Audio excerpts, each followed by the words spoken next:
Assalamualaikum warahmatullahi wabarakatuh. Waalaikumsalam warahmatullahi wabarakatuh. Oke, halo teman-teman semua. Halo Halo semuanya. juga teman-teman dari Kamadiksi. Balik lagi dengan podcast Kamadiksi di tahun 2025. Nah, untuk podcast kali ini kita mengangkat tema yaitu The Art of Balance, Managing Studies and Managing Achievement. Oke. Nah, di podcast kali ini aku nggak sendirian nih. Kita ditemani dengan satu rekan saya ya dan satu pembicara yang sangat spektakuler. Iya, benar banget. Nah, sebelum masuk ke acara inti, mungkin kita perkenalan dulu deh. Nah, mulai dari aku. Perkenalkan, nama saya Gus Jainal Mutakin dan ditemani sama rekan saya. Saya Sadi Kurniawan. Nah, untuk podcast kali ini kita akan ngebahas seputar akademik dari mahasiswa. Nah, Ya, kita benar. di sini nggak sendirian nih. Kita ada pembicara kita yang sangat spektakuler Ya, di bidang akademik dan juga di bidang non akademik. Yes. Nah, mungkin sedikit info buat teman-teman nih. Jadi pembicara kita kali ini itu kemarin tuh baru ngeraih prestasi yang sangat spektakuler Ya, benar. di acara GMB. Nah, seputar info buat teman-teman, GMB sendiri itu adalah acara yang diadakan oleh Kamadiksi dan itu adalah sebuah awarding untuk mahasiswa-mahasiswa yang berprestasi di Politeknik Negeri Semarang. Nah, langsung saja kita sambut pembicara kita kali ini ada Mbak Diah Ayu Sulistianingsih. Wes. Mungkin boleh tepuk tangan dulu. Boleh tepuk tangan dong. Oke. Wes. Mungkin bisa perkenalan dulu, Mbak. Oke, aku mau nyapa teman-teman Kamadiksi dulu Iya, ya. boleh silakan, Mbak. Halo teman-teman Kamadiksi semuanya, salam kenal dengan saya Diah Ayu Sulistianingsih dari jurusan Akuntansi Prodi Analis Keuangan. Nah, untuk saat ini aku sedang menempuh di tingkat 3 nih menuju tingkat 4 ya, tingkat akhir ya, Iya. mahasiswa tua gitu. Iya, maaf. Tua ini. Enggak Oke. tua banget sebenarnya. Aduh. Ya, cuma beda Ya. 1 tahun. Iya, beda 1 Iya. tahun aja. Ini kita mau langsung masuk ke topik atau mau bincang-bincang santai dulu nih? Santai-santai dulu aja kali, biar buat pemanasan dulu aja. Oke. Tadi perjalanan gimana, Mbak? Aduh, perjalanan atas sih sampai sini. aman ya, nggak macet ya. Cuman Aman. tadi masih agak lama tadi. Agak lama. Agak lamanya kenapa itu? Nunggu siapa ya tadi? Nunggu moderator kayaknya. Moderatornya yang ini atau yang itu? Aduh, yang ini ya. Oh ya, maaf tadi sedikit lambat. Aman-aman. Kesibukannya ini apa, Mbak? Kalau untuk saat ini tuh aku lagi nyiapin magang nih, Sen. Kalau magang. semester depan kan aku magang nih. Ya. Nah, selain itu aku ini tuh juga lagi ongoing exam preparation dari Bursa Efek Indonesia. Nah, terus juga masih sempet lah nih buat hunting lomba dikit-dikit gitu. Masih sempat itu ya, ikut-ikut lomba gitu, walaupun di tengah-tengah padatnya. Iya, masih alhamdulillah masih bisa lah dikit-dikit lah. Berarti sekarang masih ikut-ikut lomba gitu, Kak? Iya, masih untuk saat ini masih. Ada berapa lomba itu, Kak? Kalau yang aku lagi ongoing ini tuh ada sekitar 3-an ya, mungkin di tengah kesibukan ini. 3, itu lomba apa aja kalau boleh tahu? Nah, kalau yang saat ini tuh aku lagi di esai sama LKTI gitu. LKTI itu apa ya? Penelitian dong, Oh, iya, makanya penelitian, tulis sorry. ilmiah. Kalau pengalaman organisasi dari Mbak Dia sendiri tuh apa aja? Mungkin boleh diceritain.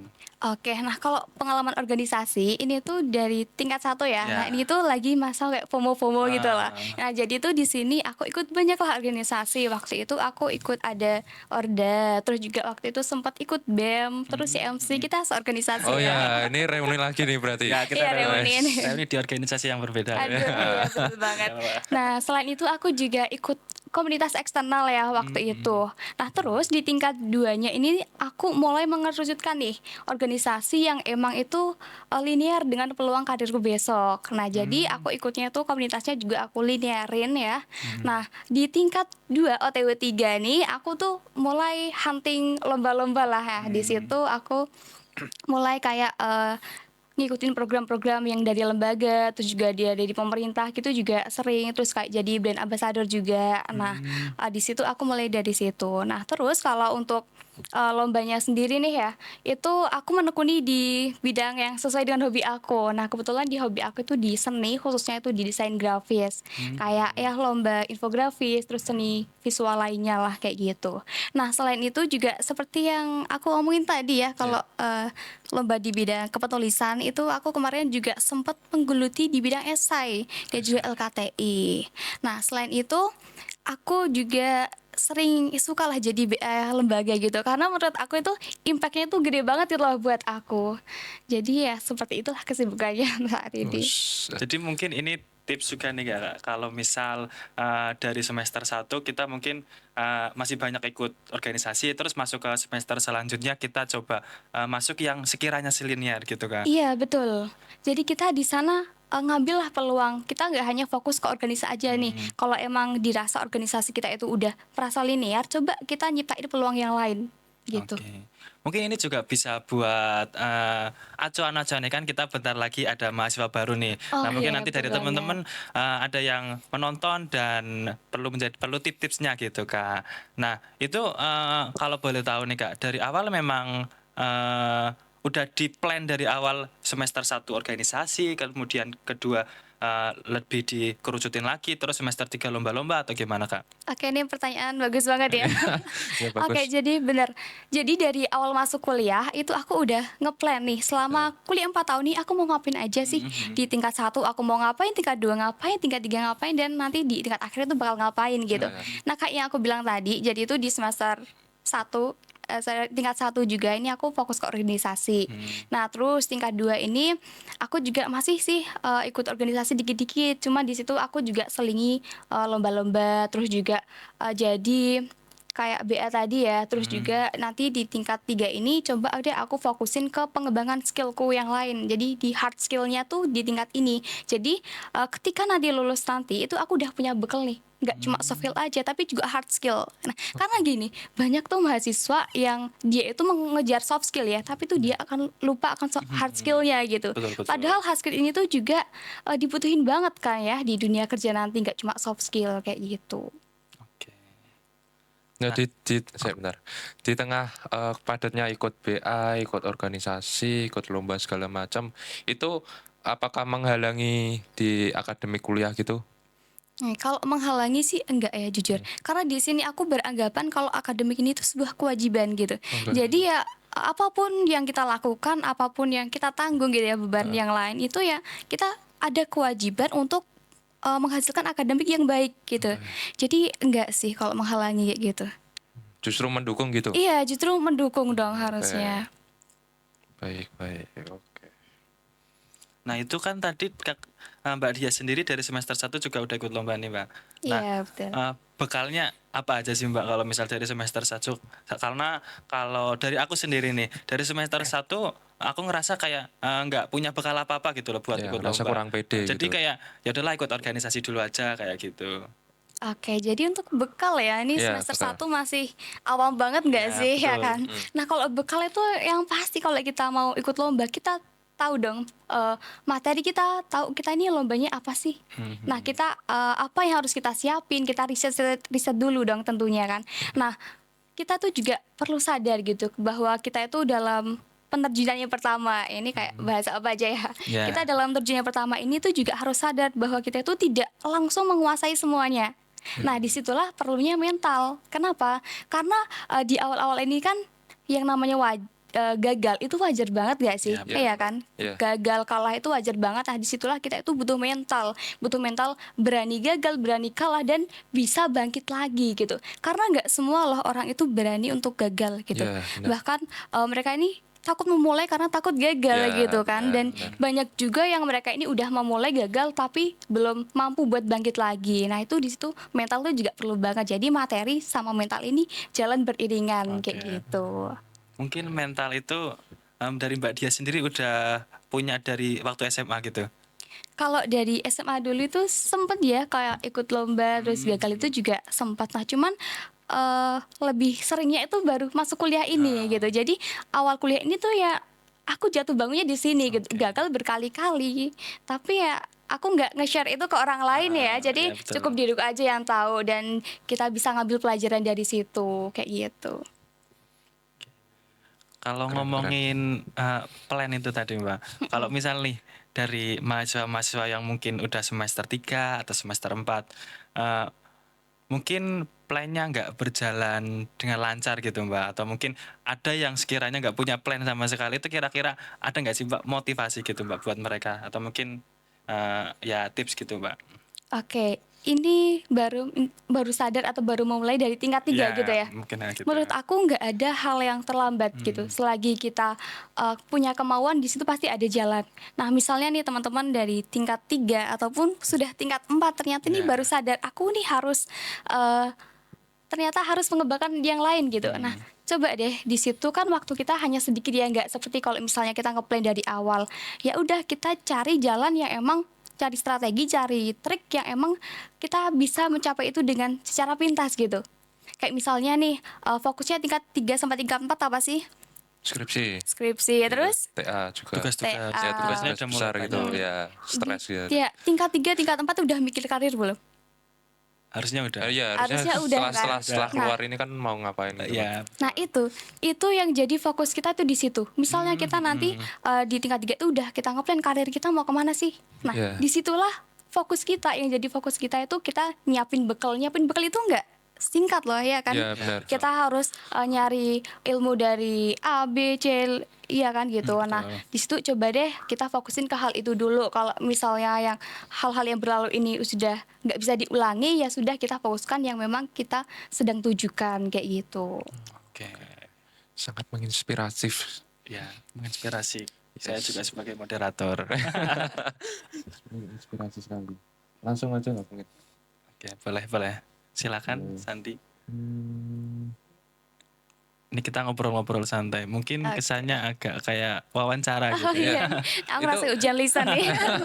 Itu tadi kan menyebut Orda juga Mbak. Dia tuh dari mana sih? Kalau Semarang kan? aku dari Blora, tau Oh, nggak? Blora. Tahu. Tahu. Blora Mana? tahu nggak? Tahu. Tahu. Perbatasan Taunya Jawa tapi Timur apa? ya.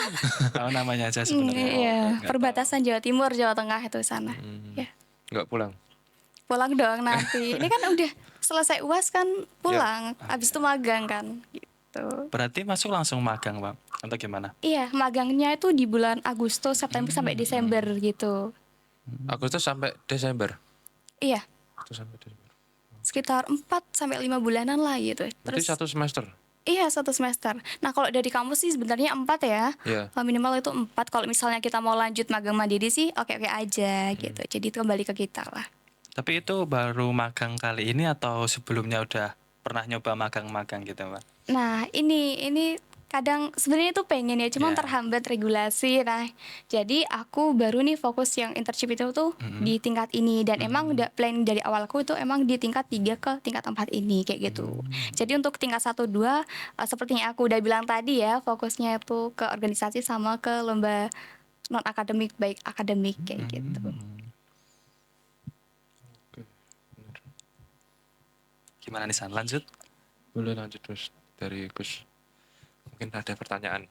Kalau misal dari prioritas gitu, Mbak, gimana Mbak cara ngatur dari Mbak Diah sendiri? Dari mungkin lomba, terus kuliah, dan yang lainnya. Keluarga juga. Harusnya. Karena kan Oke. Mbak Dia kan ini anak rantau ya. Oke. Aduh, Nah, yang nggak itu jauh-jauh gimana? banget sih Iya, sebenarnya. Iya, walaupun nggak jauh ya. Itu gimana prioritasnya? Oke, prioritas ya. Sebenarnya kalau bicara prioritas itu kembali lagi ke ambisi kita. Oke. Ke ambisi kita, kalau kita itu sadar tadi kan prioritas terkait akademik maupun kegiatan non akademik ya. Iya. Ya, di sini kita harus sadar gitu bahwa ketika nanti kita sudah lulus kuliah, akademik saja tuh nggak cukup gitu loh. Kita harus sadar itu. Benar nggak sih? Betul. Nah, ketika kita berbicara dengan prioritas, ketika kita udah komitmen nih ke diri kita udah sadar, oh ya berarti aku nanti harus nyiapin bekal yang lain nih. Nah, di situ nanti naluri kita akan jalan sendirinya kok. Nanti kita bisa memilah-milah nih kegiatan-kegiatan yang emang itu sesuai dengan tujuan kita ke depannya itu mau gimana, strategi apa yang kita bisa ambil gitu untuk menuju ke sana. Gitu. Jadi untuk prioritas ini ya tentu itu kembali ke kita, dan juga kita nanti bisa menyesuaikan hal itu gitu. Jadi nggak hanya fokus ke satu hal saja, tetapi juga saling beriringan kayak gitu.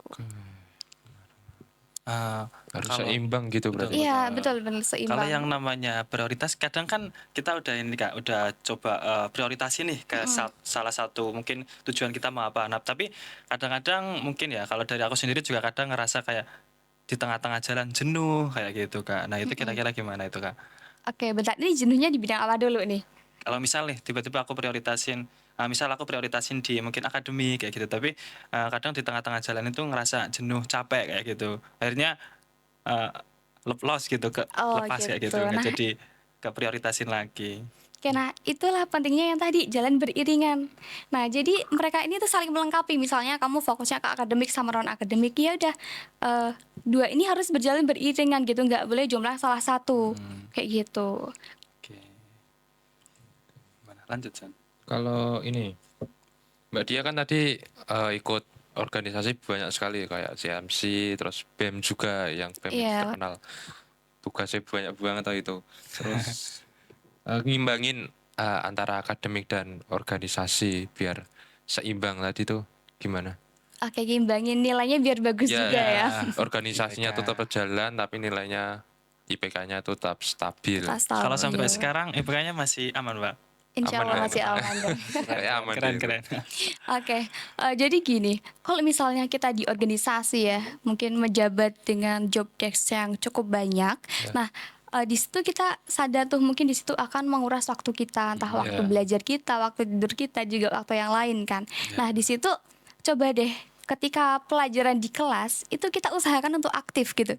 Oke. Jadi nggak hanya di waktu UAS aja, waktu UTS aja kita baru belajar dan lain-lain ya. Iya. Coba usahakan kita sadar kalau waktu kita itu nggak banyak gitu lah ya kan untuk belajar hal ini. Coba di kelas itu aktif ya. Nah, kalau misalnya dosen itu udah ada perspektif baik ke kita, insya Allah nilai bakal aman kok. Gitu. Nah, dan yang penting jangan jadikan organisasi ini tuh sebagai alasan untuk kita jadi beban di kelompok. Iya, betul. Iya kan, bener banget. Iya, benar-benar. Jangan nanti ada kelompok nih dikasih project sama dosen, nanti bilangnya aduh ini tugas di organisasi banyak banget nih, gimana ya, numpang nama aja kali ya. Aduh, jangan sampai deh Iya, kayak gitu. jangan Itu sampai. harus dihindari ya kayak gitu. Jadi ya dimaksimalkan di waktu-waktu yang emang kita bisa kayak gitu. Oke. Kadang kan di organisasi kan banyak proker, terus terasa capek, terus waktu belajarnya kurang sampai malam-malam gitu, terus kita tuh ngerasa lepas aja lah, besok aja gitu loh.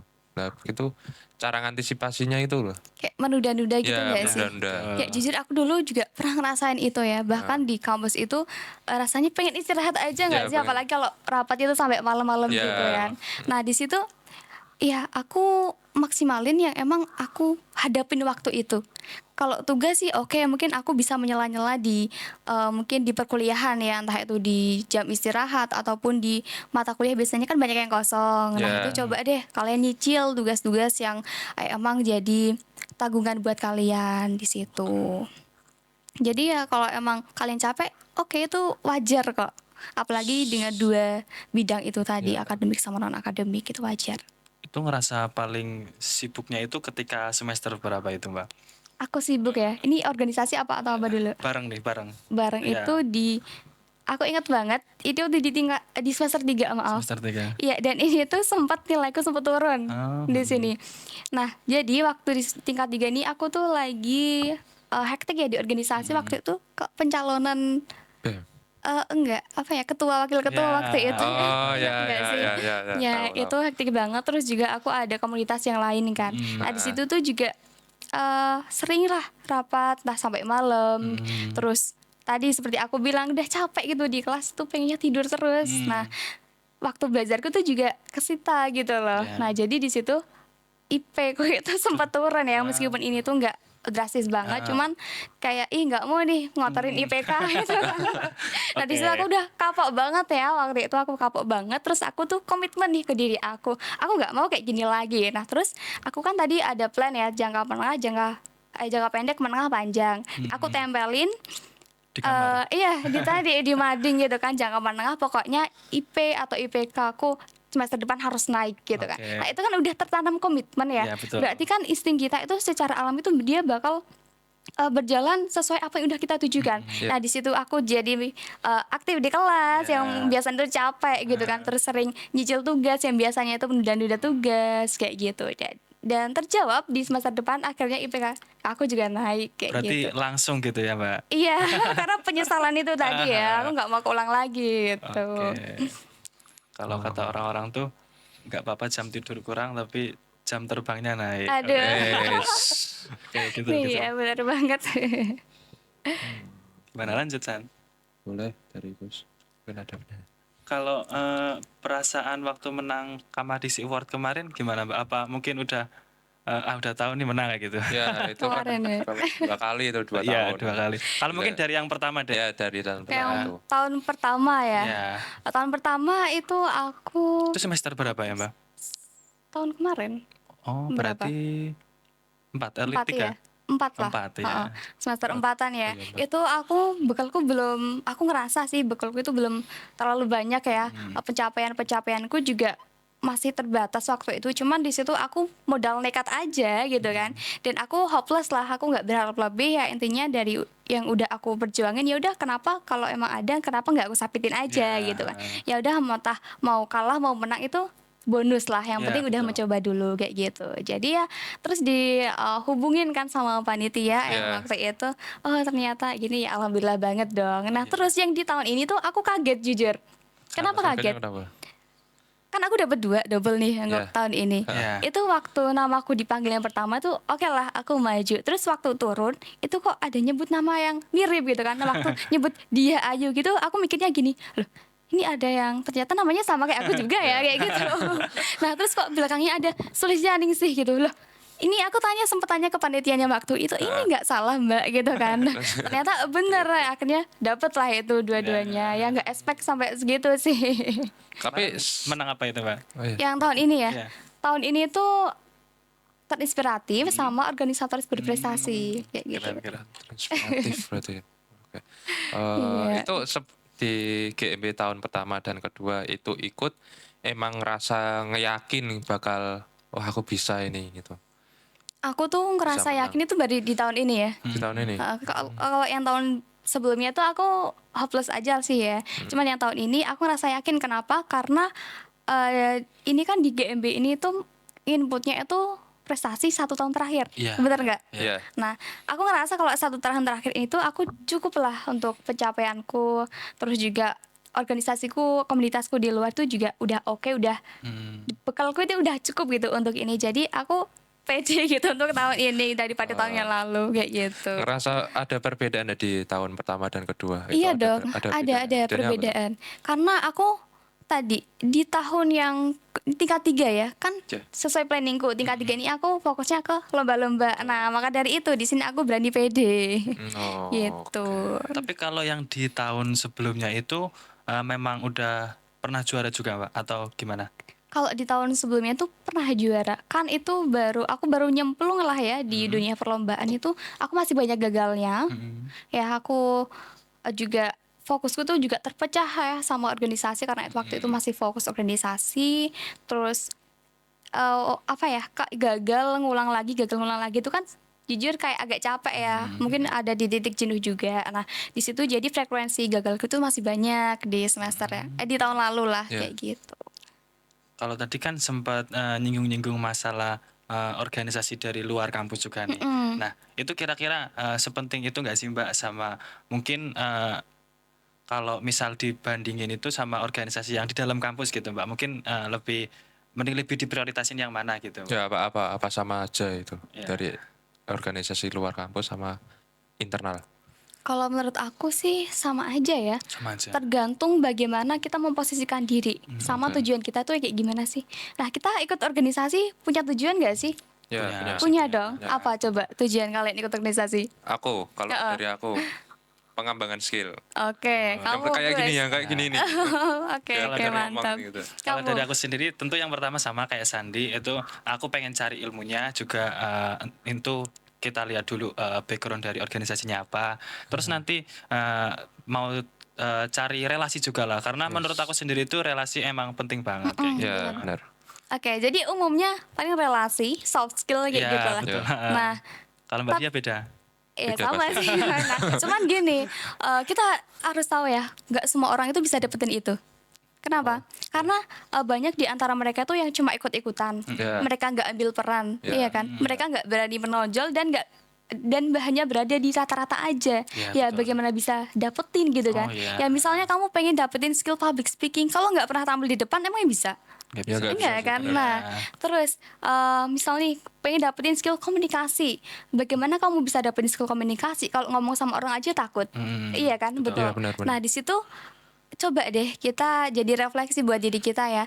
Kita tuh tujuan di organisasi tuh pengennya apa sih, dan coba kita tanya ke diri kita sendiri, apakah upaya kita, peran yang kita ambil itu sudah bisa menjawab itu semua gitu.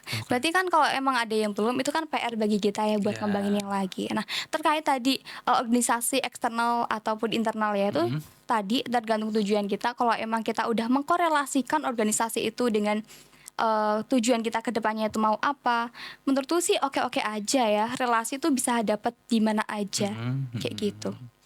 Mungkin yang perlu di highlight juga dari diri kita sendiri, kita perlu jadi orang yang menonjol gitu ya Mbak. Maksudnya jangan ngerasa jangan selalu di rata-rata kayak gitu. Iya, ya ada kalanya kita harus seperti itu, betul kan? Betul, betul, betul. Oke. Lanjut San atau gimana? Mana ya? Lanjut. Gini Mas. Menurut Mbak Dia, IPK-nya tinggi tapi skillnya rata-rata, atau IPK-nya biasa aja tapi skillnya luar biasa? Kalau aku sih lebih milih Tinggi sama bagus ya Mbak. skill ya. Skill. Tapi skill. Karena gini, kalau IPK tinggi tanpa skill apa-apa gitu kan, itu kan mencerminkan kalau dia ini hanya fokus di kelas aja. Oh iya benar. Iya kan, benar, dia nggak ngembangin yang lain.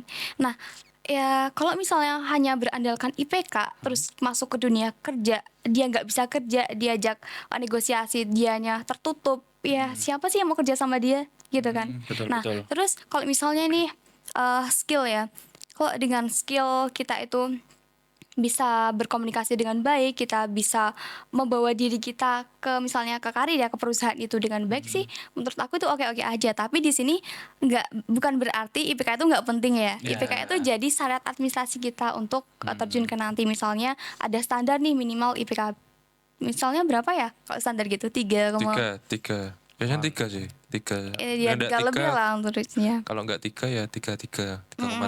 Ya, sekitar itu. Jadi PKN itu jadi standar kita. Nah, kalau dari awal aja kita tuh nggak bisa memenuhi standar itu, ya bagaimana skill kita berperan kayak gitu. Jadi tadi untuk IPK ini hanya syarat awal aja, tetapi yang memang jadi prioritas bagi kita itu skill kita kayak gitu. Nah, aku waktu itu pernah ngobrol sama HR ya, di perusahaan itu.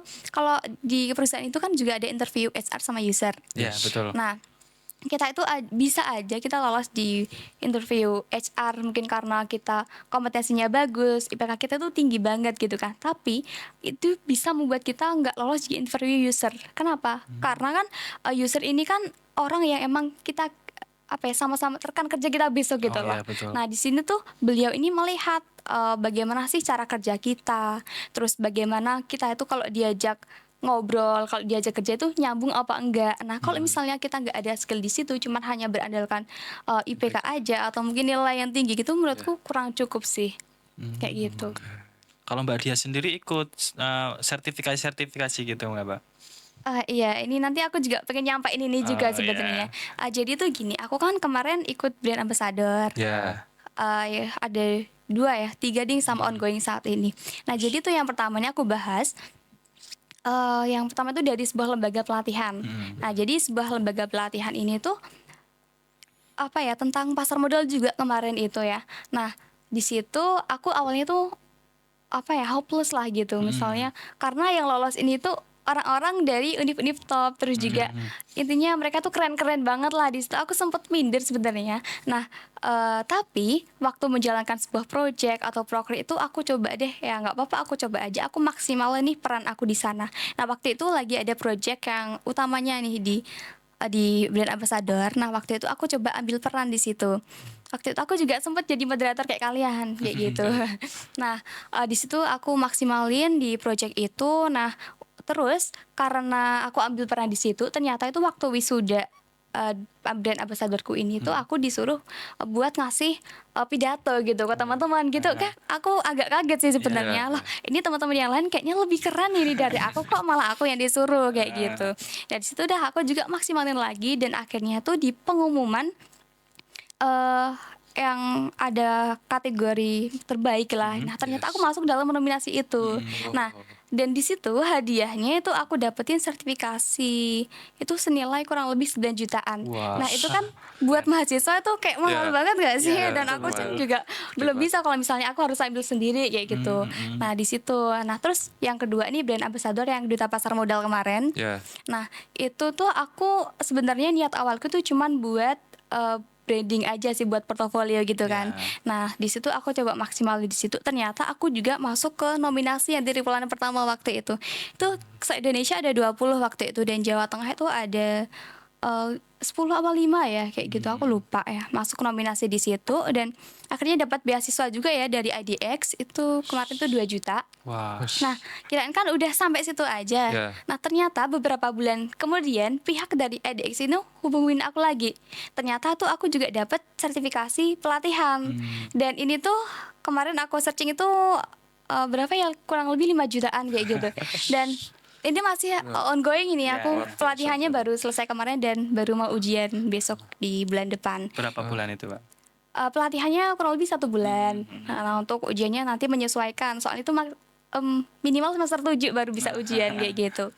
Kayak gitu. Jadi di sini itu pesan yang bisa kita ambil itu coba deh maksimalin apa yang emang udah kita kerjain kayak gitu, dan coba deh ciptain peluang di situ. Dan peluang itu ada bukan karena kita tunggu, tapi kita menciptakan bagaimana kita tuh mengambilnya kayak gitu. Keren. Quote seri ini. Keren banget. Catat teman-teman. Nyinggung soal pasar modal. Oke. Emang minat di situ kah atau gimana? Kalau ini ada yang prodi KU nggak ini di sini? Kan ini sesuai dengan prodiku juga ya. Prodiku fokusnya ke sana. Jadi awal itu ya aku udah tahu nih organisasi ini tuh yang aku ikutin ya, CMC tadi itu emang fokusnya ke sana. Jadi aku bakal yakin di sini aku bakal dapat bekal banyak kayak di situ.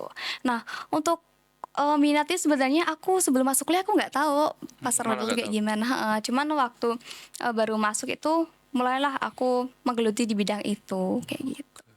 Tadi juga awal-awal sempat nyinggung kalau minat di infografis gitu ya, Mbak. Oke, ini terkait dengan hobi ya. Sebenarnya di Berarti sini suka edit-edit gitu? iya suka. Ini jadi gini, aku kan punya hobi di bidang seni. Waktu itu SMP SMA itu suka ngelukis, iya kan.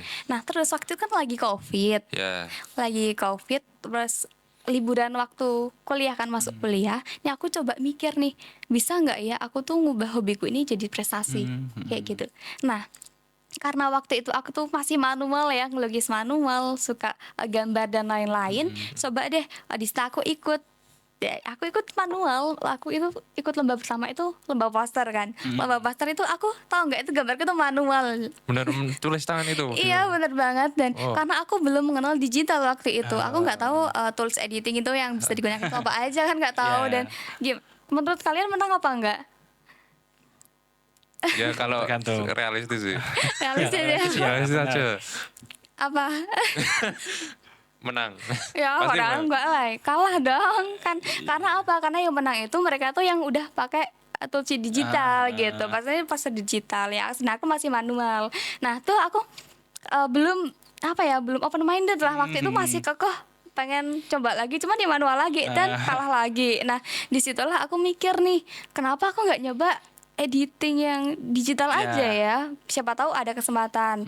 Nah, waktu itu aku udah nyoba tuh digital dan akhirnya bisa dapet di situ meskipun udah gagal berapa kali ya. Akhirnya bisa dapetin kejuaraanku yang pertama waktu itu masih SMA. Itu dari universitas dari Jakarta gitu, aku lupa itu udah lama kayak gitu. Jakarta.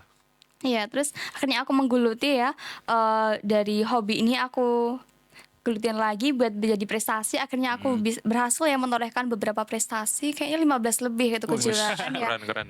Itu ya, tapi kamu nggak tahu gagalnya berapa kali ya.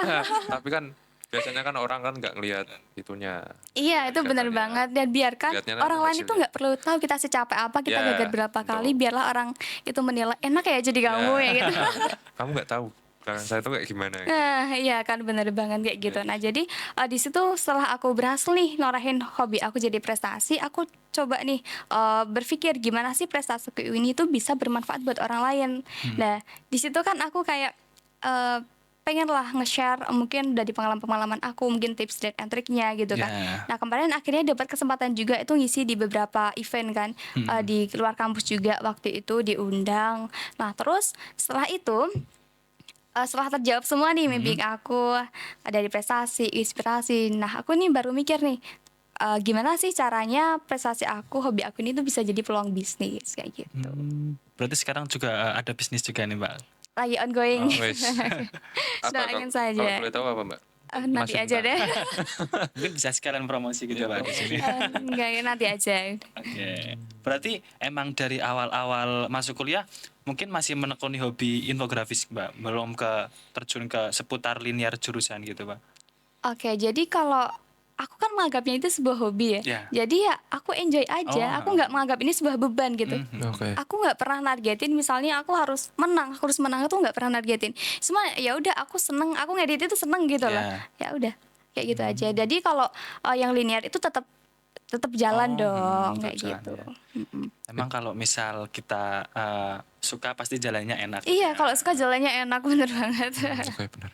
Itu belajar infografis pakai toolsnya tuh diajari atau memang memang dari Mbak Dia sendiri tuh Belajar sendiri gitu. belajar sendiri lihat dari YouTube kah atau Oke, yang jadi lain? kalau terkait dengan caranya kayak gitu gimana sih kayak bisa ya? Ya. Jadi kan aku tuh sadar kalau aku tuh nggak punya background di bidang seni ya, tapi aku di sini punya minat lah. Jadi aku pakainya tools yang sejuta umat tau lah ya. Ya, Nah, itu. pasti Oke, tahu. Iya. Ya, Nah, tahu. di situ aku Oh, nggak boleh. Ya, udah apa lanjut. trial error sih di Iya. situ. Jadi aku dapetin tipsnya tuh ya dari pengalaman aku. Jadi kan aku gagal beberapa kali itu. Nah, di situ aku evaluasi nih, kenapa sih aku bisa gagal gitu kan. Terus biasanya kan kalau masuk final tuh ada nominasinya Ya, kayak gitu ya, karena betul, aku betul. lihatlah karya orang lain, oh ternyata itu kayak gini. Mungkin aku bisa ambil tips nih dari sini. Mungkin karyaku berikutnya aku harus nambahin ini nih kayak gitu. Jadi ya aku cukup lama ya waktu itu aku belum pengen ikut pelatihan-pelatihan yang lain tuh aku belum pengen, hanya berdasarkan gagal jatuh bangunku sendiri waktu itu. Terbuka sama ini berarti Kak, mungkin masukan-masukan tadi dari Mbak Dia ngelihat poster orang lain terus jadiin sebuah masukan-masukan kayak gitu ya, Iya, Mbak. itu wajib banget dong ya keterbukaan kita terhadap apa sih yang bisa membuat diri kita itu jadi lebih baik, itu wajib dong. Betul, betul. Kalau pertama kali kan tadi Mbak Dia juga udah apa ya, mencapai sebuah mimpi Mbak Dia untuk menginspirasi gitu ya, Mbak. Nah, itu pertama kali Mbak Dia jadi pembicara itu kapan ya, Mbak, kira-kira, Mbak? Ya kemarin sempat saya lihat Mbak Dia ngisi Gimana? di Undip sih. Kayak. Di Undip. Iya nggak? Bener nggak? Iya, oh ya bener waktu itu di Undip. Waktu itu aku ngisi pertama kali yang sesuai dengan hobi aku itu di Prokermu kalau nggak salah Miss ya. Di sekolah desain. Oh ya, ya Itu pertama kali aku Sekolah ngisi di bidang hobi aku. Ya. Nah, terus kan di situ aku kayaknya baru menang berapa kali aja ya, terus diminta jadi pembicara itu, terus akhirnya aku mengguliti lagi tuh, dapetin beberapa achievement lagi. Nah, di situ kan aku semakin pede. Ya. Nah, aku juga nggak tahu nih kesempatanku bisa datang gitu loh. Nah, di situ aku tuh ditawarin sama teman aku, ini mau nggak ngisi di sini kayak gitu. Nah, ini tadi seperti yang Gus bilang ya, relasi tuh penting banget. Nah, kayak gitu. Jadi bisalah datang dengan ada peluang datang itu ketika kita siap ya, dan kita berani mampu mengambilnya kayak gitu. Yes, siap berani mengambil kesempatan. Iya, ya Betul, benar, betul. berani Nah, mengambil kesempatan. itu bicara tentang tadi soal menjadi speaker.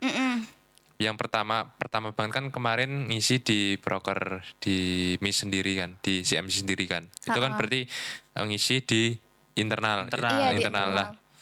Mbak Dia juga pernah ngisi di eksternal juga. Lah itu pernah ngerasa gugup gak sih perbedaan antara internal karo sama teman sendiri gitu. Terus kalau eksternal kan ketemu sama orang baru gitu loh. Oke, jadi gini, internal antara orang Balu sama orang beda ya. Kalau pertama kalinya aku jadi pembicara itu waktu learning class, inget nggak? Yang Waktu yang si MC kan aku juga nggak kenal kalian kan waktu Oh itu. iya. Ya aku anggap itu sebagai orang baru, bukan teman aku sendiri kan. Nah, dari situ ya eh, rasanya tuh sama sih kayak aku ngisi di eksternal ya. Kalau rasa gugup itu pastilah ada, kan manusiawi kan ya. Terus bahkan sampai sekarang pun rasa deg-deg itu masih ada gitu loh sebelum kita masuk, diundang biasanya kan dipanggil Iya, gitu kan. iya. Itu masih ada rasa deg-deg. Cuman aku di sini tuh memandangnya ada sisi yang kebaikan. Kenapa sih kayak gitu? Karena ketika aku itu ngerasa deg-degan ya, itu berarti kan di situ ada tekanan buat diri aku untuk memberikan yang terbaik kayak gitu. Jadi ya it's okay, itu wajar, tergantung bagaimana kita menyikapinya. Entah kita harus melihat situasi sekitar dulu biar reda ya deg-degan kita. Terus bagaimana kita itu masuk ini tuh apa yang harus kita lakukan, itu tekniknya kayak gimana itu nanti dipelajari lagi kayak gitu. Jadi wajar kalau nervous kayak gitu. Cara menguranginya nervous biar gak deg-deg-deg. Oh gitu. Ya. Kalau aku ini Dari biasanya Mbak itu nah jadi MC moderator atau Ya. pembicara itu aku sering ngerasain ini. Biasanya tuh kayak deg-deg gitu kan. Ya, takut Nah, salah Ya, ngomong betul. segala macam. Kalau kalau aku tuh lihat dengan lingkungan sekitarku. Jadi kayak biasanya pesertaannya banyak. Ya. Jadi aku tuh harus tahu nih ini kondisinya kayak gini. Oh jadi nanti aku harus memposisikan itu diriku kayak gini. Aku harus ngomongnya kayak gini-gini. Cuman biasanya dari yang apa kita persiapkan sama yang kita tampilkan di awal itu sering sih kayak misalnya kayak kelewat, nah itu nggak sesuai dengan persiapan kita, itu wajar ya. Tapi nanti itu tergantung improvisasi kita. Nah di sinilah pentingnya tadi ya skill public speaking kan, bagaimana kita menyikapi hal tersebut kayak gitu. Kalau tadi Mbak pas pertama kita mulai podcast ini itu ada Gimana? ngerasa deg-deg gitu nggak Mbak? Oh jujur ada sih. Itu kan Belum masih ada. Ini iya. kan lebih kecil lingkupnya. Iya lebih kecil lah lingkupnya. Dan kemarin tuh aku sempat ikut bootcamp kan dari Iya. beasiswaku yang kemarin itu aku dapetin. Nah beliau ini apa ya mentorku waktu di bootcamp itu tuh juga udah sering tuh ngisi di berbagai acara kan. Dia tuh udah jadi kayak trainer lah kayak gitu. Yeah. Cuman itu beliau tuh juga merasakan hal yang sama gitu. Ternyata seberapa aktif pun kita itu, seberapa sering kita itu tampil di depan itu rasa gugup itu pasti ada kayak gitu. Sesering itu. Maksudnya walaupun kita sering tampil, sering ngisi acara gitu, pasti sedikit pun rasa gugup tuh masih pasti ada. Masih ada, mungkin frekuensinya aja kali ya yang Oh, iya, beda. Terus mungkin kita udah tahu nih nyikapin ini kayak gimana kayak gitu. Mungkin kalau awal-awal belum tahu nih aku gugup harus gimana gitu. Kalau tampil di depan itu yang kuncinya sih satu ya, percaya diri. Berarti kita tuh harus bisa ngeyakini diri kita. Nah kalau kita aja nggak bisa ngeyakini diri kita, bagaimana kita bisa ngeyakini diri orang lain gitu kan. Jadi kuncinya di situ. Kuncinya harus pede berarti. Iya harus pede. Kamu pede nggak Zen? Pede sekali. Pede sekali ini. Oke. Oke, mantap San. Sebenarnya pede sekali. Lanjut Gus. Kalau dari pengalaman Mbak Dia ikut lomba nih, persiapannya itu kira-kira gimana Mbak? Gimana cara Mbak Dia persiapin? Terus mungkin ini pertanyaan dari aku sendiri juga ya Mbak. Perlu nggak sih Mbak pembimbing gitu atau gimana kayak gitu, atau Mbak Dia mungkin jalanin sendiri aja kayak gitu dari Mbak Dia ikut lomba kayak gitu? Oke, kalau dari aku kan tadi itu aku udah punya plan ya. Ya, betul. Punya plan jangka menengah. Jadi aku tuh udah targetin nih, aku harus ikut ini. Nah, tergantung nih kalau pembimbing enggaknya tuh tergantung lomba kita tuh di bidang apa. Nah, kalau emang lomba kita itu kita secara individu gitu kita bisa melakukannya itu sendiri, menurut aku itu nggak perlu sih pembimbing ya. Cuman kalau emang lingkup perlombaan kita itu udah kayak di bidang penelitian dan itu butuh mentor, menurutku itu perlu banget ya. Nah, kalau persiapan ya tentu tadi yang Iya. kita harus tahu lah apa yang akan kita lakukan, lomba apa yang kita ikuti itu harus tahu dulu kayak gitu. Gimana San? Nah, Ada tanggapan mungkin? buat lomba. Oke. Apalagi Berarti emang bener jalan sendiri gitu. Maksudnya nggak ada mentoring gitu. Kalau aku mostly jalan sendiri Jalan sih, Sen. sendiri. Gitu. Oke. kalau misal dukungan dari orang tua atau mungkin teman-teman Mbak Dia itu buat Mbak Dia ngejaga eh, keseimbangan antara kuliah, akademik, lomba kayak gitu gimana? Oke, ini orang tua sama temen ya. Ya, Nah, betul. Ya aku jelasin dulu nih dari orang tua, kita breakdown dulu dari sini. Kalau orang tua aku tuh tipikal orang tua yang bukan nuntut aku harus ikut ini, harus ikut itu. harus Oh, nggak iya. harus berarti nggak harus menuntut. Enggak nuntut aku, dan beliau ini tuh memberikan kebebasan sepenuhnya ke aku. Jadi kamu terserah ikut apa aja, silahkan. Nah disitulah aku kan muncul kepercayaan kan, aku dipercaya orang tua aku buat aku ngelakuin apa yang aku mau. Nah disitulah aku muncul nih, aku harus bisa memberikan yang terbaik untuk orang tua aku kayak gitu. Nah kalau dukungan ya, itu kan orang tua aku tuh beliau ini nggak tahu nih aku ikut apa aja. Yang pasti tuh kalau misalnya aku ikut seleksi, ikut yang lain itu aku minta bapak Ya. ibu minta doanya biar lolos, biar Ya. dipermudah lancar kayak gini kan.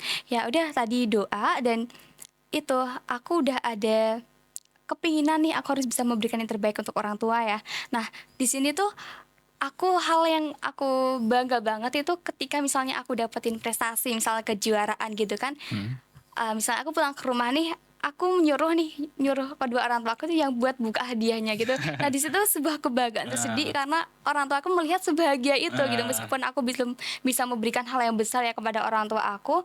Ketika bapak aku misalnya nih kan dapat sertifikat tuh atau piala, nah itu beliau ini memajang di tembok gitu kan, itu Nah. dilihatin terus Ya. gitu, kayak rasanya ya Itu Allah. merasa senang banget itu pasti. Iya, seneng banget. Terus juga ya ampun, ini jadi aku selalu terdorong lah, meskipun orang tua aku tuh nggak selalu terlibat dalam prosesku, tapi aku selalu berusaha memberikan yang terbaik kayak gitu.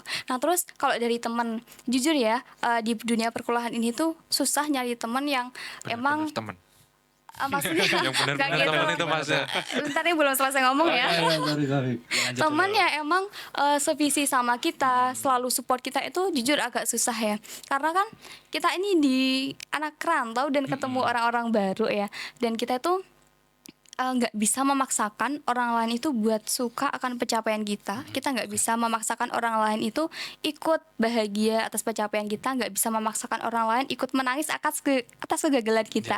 Bahkan ada yang iri ketika kita mencapai sesuatu, ada yang malah tertawa ketika kita gagal, Ya, gitu kan. betul. Nah di situ ya udah deh, kalau misalnya ada temen yang emang selalu support gitu kan, bener-bener support ya, itu ya alhamdulillah. Cuman kita janganlah berharap lebih di situ, karena ya nanti kita bakal kecewa sendiri gitu lah. Karena nggak semua orang yang di luar kendali kita itu bisa sejalan dengan apa yang kita harapkan kayak gitu. Jadi fokus apa yang kita bisa kendalikan lah. Oh iya, benar. Jadi kalau misalnya teman-teman ini punya teman yang emang bener-bener support ya, apa ya namanya, ikhlas, supportnya tuh ikhlas gitu Ya. loh, kita alhamdulillah banget, kalian bersyukur banget lah kayak gitu. Berarti lebih baik jalan sendiri atau memang ada teman yang bermacam-macam gitu.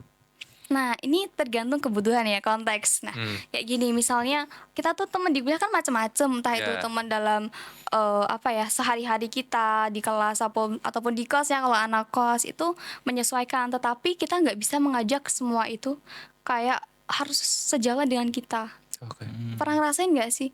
Pernah. Kita ngajak orang, cuman mereka ini nggak mau kita Iya, ajak iya. gitu lah. Jadi menurutku ini kurang sevisi lah kayak gitu. Jadi mau nggak mau kan kita harus cari teman yang lain yang emang buat misalnya mau lomba ini, aku ngajak ini deh. Oh ternyata nih cocok nih. Nah akhirnya kamu dapat tim lomba yang itu. Terus nanti kamu mau lomba yang lain lagi. Ya. Misalnya dapetin seseorang nih yang cocok untuk lomba yang bagian B misalnya. Ya udah, kalian nanti bentuk tim baru kayak gitu. Jadi gimana caranya kita adaptasi aja gitu ya, Mbak? Bagaimana cara adaptasi? Ya bukan berarti di sini kita milih-milih teman ya, betul. enggak kayak gitu. Baik. Berarti kalau milih-milih teman tuh nggak boleh? Aduh, janganlah. Nggak boleh berarti? Janganlah. Jadi harus semua setara aja. Kalau misalnya ya tadi tergantung kebutuhan kita ya. Kedepannya kita mau kayak gimana? Apa sih yang pengen kita capai gitu? Dengan siapa kita cocoknya? Kayak gitu. Berarti cocok-cocokan saja. Karena kita nggak bisa cocok ke semua orang lah ya. Ya benar sih, benar. Oke. Apalagi Gus, aku Apalagi? mau tanya itu soal Apa tuh? nanti dulu aja. Nanti rada nanti dulu Gus dulu. kalau misal kegiatan seputar perlombaan gitu non akademik itu kira-kira ngebantu Mbak Dia di dunia perkuliahan gitu nggak Mbak? Jujur ngebantu banget. Ngebantu. Karena gini, aku tuh ini cerita yang udah pernah aku alamin kemarin ya. Ya, Nah, jadi betul. kan kemarin itu aku sempat itu ya ngedalemin nekunin di bidang MC sama moderator. mm-mm. Nah, waktu itu ada tuh acara yang dari kampus dari Mm-hmm. prodi. Nah, waktu itu aku jadi moderator kan. Nah, karena di situ di acara itu dihadirin banyak dosen, terus juga banyak mahasiswa dari prodi aku. Jadi dosen ini tuh udah ngebentuk perspektifku gitu lah. Nah, jadi itu berpengaruh banget sama nilaiku di kelas Iya. kayak gitu. Gitu itu. Nah, terus karena aku ikut organisasi yang emang linear dengan prodi aku, tentu ini membantu banget. Terus karena di prodi aku kan terkait dengan pasar modal. Jadi aku waktu itu divisi edukasi ya. Di mana aku tuh ngedukasi ya eksternal entah internal kayak gitu. Jadi ini juga ngebantu banget. Jadi saling ngebantu lah berkaitan kayak gitu. Kenapa San? Terakhir. Kayaknya terakhir Oke, ini. ini udah terakhir aja ya. Kayaknya terakhir. Cepet banget ya. Pesan buat teman-teman yang akan nonton ini buat buat berjuang kayak buat nyemangatin supaya prestasi akademinya tuh lebih naik lagi buat khususnya mahasiswa baru. Ya, mahasiswa baru bentar lagi Oke, kan buat ada mahasiswa baru. mahasiswa baru ya. Ya. Menurutku ini ada satu pesan yang ini disampaikan beberapa kali oleh dosenku juga, terus juga orang-orang lain juga ya. Jangan jadikan sukses kita ini tuh sebagai tujuan, tetapi jadikanlah sukses ini tuh sebagai bagian dari proses perjalanan kita ya. Karena Oke. kalau ketika kita menjadikan sebuah sukses ini tuh tujuan kita, kita akan merasa mudah puas gitu. Nah, kenapa? Kalau misalnya kita targetin nih target satu kita kecapai, kita harus bisa membentuk target berikutnya. Begitu juga seterusnya. Nah, di situ aku yakin kita bisa menjadi manusia yang terus bertumbuh kayak gitu. Oke, benar. Kalau pesan untuk mahasiswa yang udah berjalan Mbak, misalnya semester 4, semester 2 kayak Ya gitu. khususnya saya ini kan semester terakhir ini. Kok Ya. bisa semester akhir ya? Ya kan besok semester 5 nih terakhir saya.